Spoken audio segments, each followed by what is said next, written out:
ক্ষত্রিয় রুধিরময়ে জগদপগত পাপম স্নপয়সি পয়সি শমিত ভবতাপম কেশবধৃত ভৃগুপতি রূপম। ভগবানের ষষ্ঠ অবতার ভৃগুপতি পরশুরাম। মায়ের শিরচ্ছেদ করবার পর পরশুরাম তো মনে মনে জানেন যে এই কাজটা ঠিক হলো না, কেবল পিতৃ আজ্ঞা পালন হলো, কিন্তু একটা বড় অধর্ম হলো। তিনি বললেন, পিতা আপনি যদি আমার কাজে সন্তুষ্ট হন তাহলে আমাকে কয়েকটা বর দিন।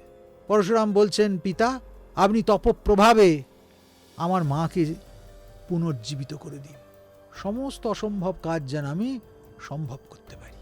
আর বললেন, আপনার সেই তপবল আছে, আপনি আমাকে চিরজীবী করে দিন।